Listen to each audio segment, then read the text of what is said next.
A national publication has recognized the East Alabama community as one of the best small college towns in America. Some area schools will be getting new safety equipment through a state grant, and a former director at a local military base receives a national honor.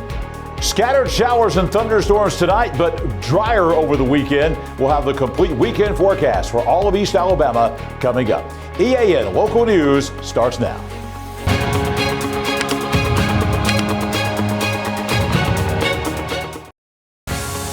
This segment of EAN Local News is brought to you by Oxford Lumber. Come visit any of our locations in Oxford, Jacksonville, Talladega, and Roanoke.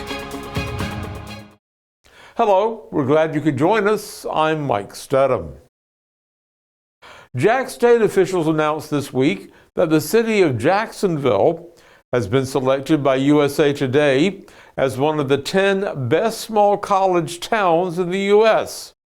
The national newspaper mentioned several local amenities, such as the Chief Ladiga Trail, as reasons for that selection.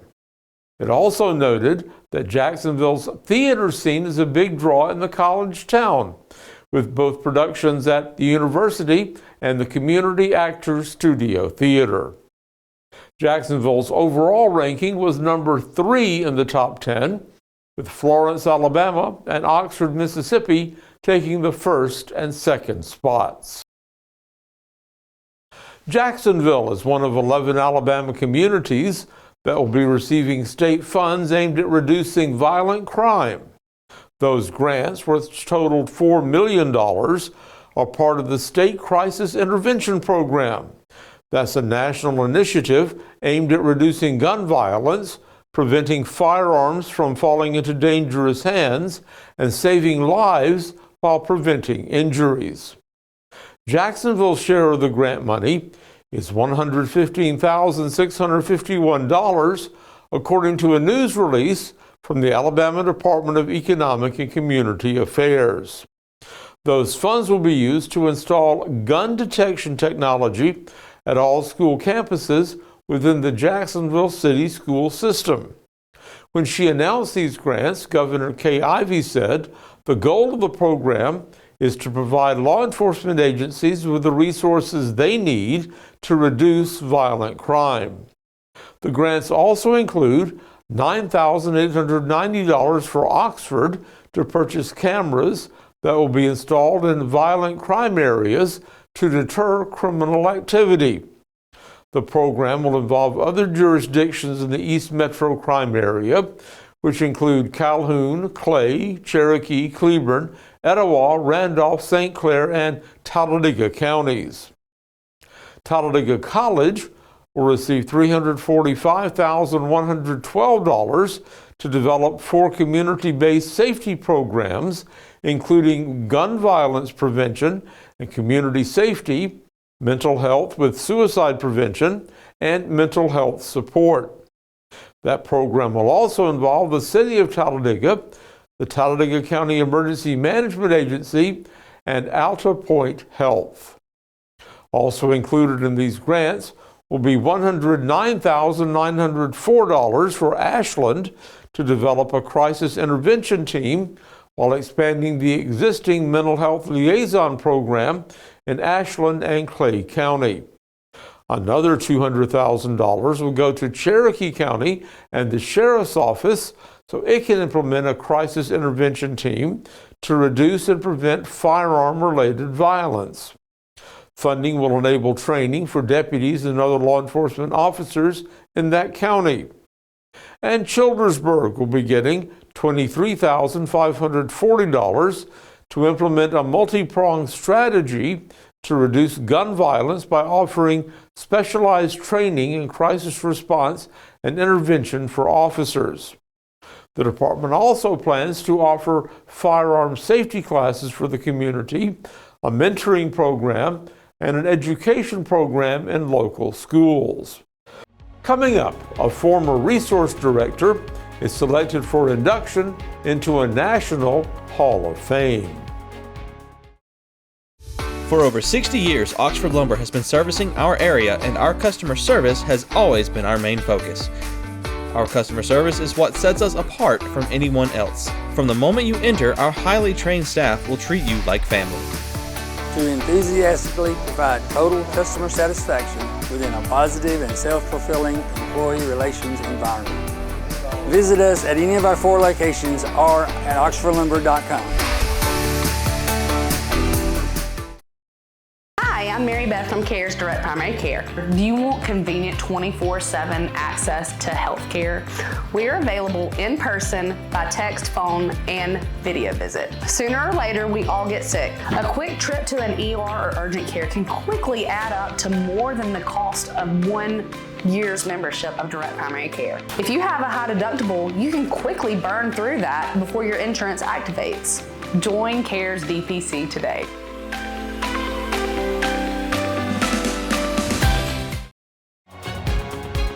This segment of EAN Local News is brought to you by Waldrop Manufacturing, metal buildings made right here in Calhoun County.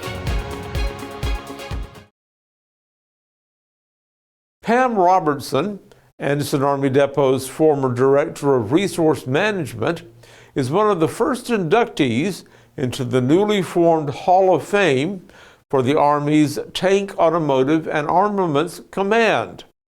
She and 5 other TACOM employees from around the country will be honored next week at a ceremony in Michigan where that command is headquartered.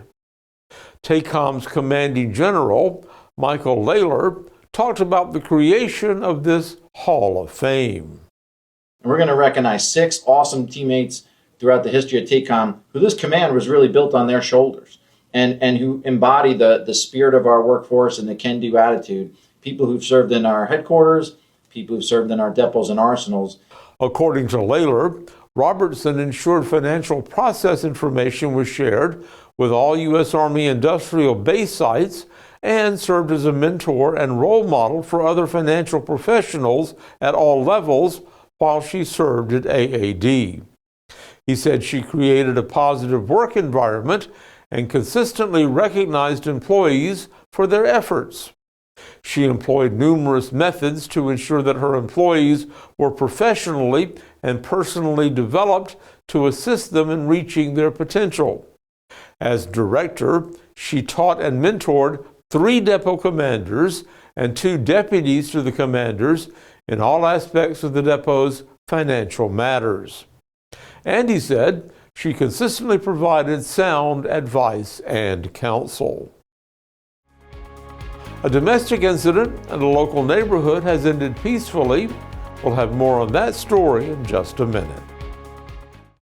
For metal buildings in Alabama and the Southeast, Waldrop Manufacturing is your one-stop source. A Waldrop metal building provides the coverage and protection your investments need. They specialize in carports, RV covers, portable buildings, and storage buildings. Stop paying rent for storage. With Waldrop's price per foot, you can actually save money by buying straight from the manufacturer. Waldrop buildings are guaranteed because Waldrop manufactures buildings with U.S. steel right here in Calhoun County. Waldrop Manufacturing, serving the entire Southeast. Give them a call today. Welcome to Buster Miles Kia in Anniston, where we're dedicated to serving you with honesty and care. Whether you're shopping for a new or used car or need service, we're here to make it easy and stress-free. Visit us today at Buster Miles Kia, where great cars and family values come together. Buster Miles Kia, your trusted hometown dealership.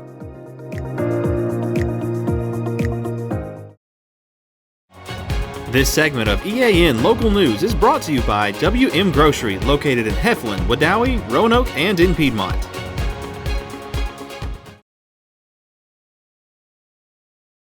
Wednesday night at about 8:30, Rainbow City police officers responded to the area of Horton Drive to investigate a report of someone screaming and 2 vehicles speeding away from the area. Officers searched the area, but they were not able to locate any parties involved. Shortly after that time, officers received another call from the Attala Police Department stating that a domestic incident had occurred in the area of Misty Lane. Officers were able to locate the suspect back at the residence. That suspect, who's been identified as 40-year-old Brody Strackner, would not leave the residence. Etowah County Joint Special Operations Group was called to the scene. That group, along with the Rainbow City Police Department Detective Division, conducted a search warrant of the residence, and Strackner was taken into custody. He was transported to the Etowah County Jail. Strackner was formally charged with domestic violence in the second degree, assault, and obstruction of governmental operations. He was placed in the Etowah County Jail under a $7,500 bond. One day after the city of Anniston opened the Ladiga Trail, the city has now closed a portion of that trail, specifically the section running along M&H Valve, until May 25th. That closure is necessary, according to city officials, as they finalize a few remaining legal property matters to ensure the long-term success and safety of the trail. In the meantime, a marked detour route will be in place and clearly identified with signage to help guide all riders and pedestrians around the affected area. And John Holder has a look at our weekend forecast. Mike, drier is the word over the weekend across East Alabama. We will be looking at warmer temperatures and drier conditions. The complete 7-day forecast for all of East Alabama is straight ahead. Spring into freshness at WM. Celebrate the season with our bountiful selection of farm fresh produce. From juicy berries to crisp greens, taste the flavors of spring at WM. Visit us today and let the freshness bloom in every bite. Need tough, comfortable workwear? Rainouts in Heflin has boots, jeans, hats, and gear built for the toughest jobs. From the farm to the pipeline, Rainouts has gear for men, women, and kids, so the whole family can tackle the toughest jobs with confidence. We've got the quality you need with the hometown service you'll love. Stop by today next to WM Grocery and gear up with great prices and a local touch. Rainouts, where hard work meets Western style.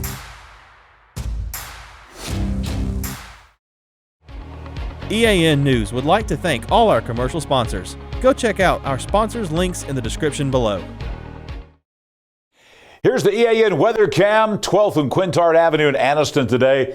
Really a mix of clouds and sunshine today, truly. About a 50-50 mix of that during the day today. Then the showers and thunderstorms moving in late this afternoon and early this evening. With more sunshine today, temperatures getting well into the 80s, 83 for the high, well above the average. 65 this morning, about 12 degrees above the average. And we are going to continue, it looks like, all the way through the end of April into May with above average temperatures for both daytime highs and for nighttime lows. Tonight across East Alabama, we are going to pump up the volume, so to speak, on the showers and thunderstorms. It's going to be loud out there with some thunder and lightning. We're going to bump the rain chances up to 80%. The low tonight will be 60 degrees. It will be very warm and very humid, if not a bit stormy out there across East Alabama as we move through the evening hours. A much better day coming up tomorrow for your Saturday. By 9 a.m., 67 degrees, more sunshine than clouds. We'll have some clouds tomorrow. We're going to see a lot more sunshine, and we're going to really drop the rain chances tomorrow. By lunchtime tomorrow, I think still dry, about 75. And then tomorrow afternoon, the chance of rain only about 1 in 5, only about a 20% chance of a shower on your Saturday afternoon. The high once again will be 83 degrees, but all in all, a pretty nice spring Saturday coming up all across East Alabama. Here's the 7-day forecast. You'll see a lot of raindrops in there, but look at the numbers. We really don't have high rain chances after tonight. Just a 20% chance of a shower tomorrow, about a 20% chance on Sunday, same deal on Monday, and then we're going to see temperatures really heating up. We're at 88 on Tuesday, 87 on Wednesday and Thursday. Again, it will be very summer-like. Going to be a lot of humidity. We'll have those late afternoon, early evening scattered showers and thunderstorms with the heating of the day, but the chance of rain only about 20 to 25% on average over the next several days. We stay into the upper 80s all the way through Thursday of next week. And then we've got a little bit of a front that's going to come through Thursday and Thursday night. That will cool us down a little bit, not much, still above average temperatures. Highs by next Friday about 80, nighttime lows in the upper 50s, maybe backing off a little bit on the humidity and the dew point values. Well, this weekend brings an ominous anniversary to Alabama. We're looking at Sunday. That will be the 14th anniversary of the April 27th historic tornado outbreak. And look at this map here, courtesy of the National Weather Service office in Birmingham. On that day, we had 62 tornadoes in the state of Alabama, 62 in just one day. And we had everything from EF0s to, of course, EF5 tornadoes, all the way from up in North Alabama down well into the south central part of the state of Alabama as well. That included here in East Alabama. You see this red line? That was the big F4 tornado that came through Shoal Creek in St. Clair County, came through Silver Lakes, all the way out into Webster's Chapel and those areas up into southern Cherokee County. This one tornado here from Argo and St. Clair County up to Forney and Cherokee County, responsible for dozens of injuries and 22 deaths just with that one tornado right there. Well over 250 people lost their lives 14 years ago this coming Sunday on April 27th of 2011. I will be back here tomorrow morning with your Saturday weather at a glance. I'll also be back here throughout the weekend. We'll see you Sunday morning with our Sunday morning breakfast forecast and on Monday with your Monday morning breakfast forecast as well. Right now, more EAN local news. Here's Mike. Thanks for that update, John, and thanks for watching us today. You'll find us every weeknight on Facebook, YouTube, our website, and on Rumble. Go to the platform of your choice and watch our news, sports, and weather coverage whenever it's convenient for you. Have a great weekend, and we'll see you back here Monday for your news on your schedule.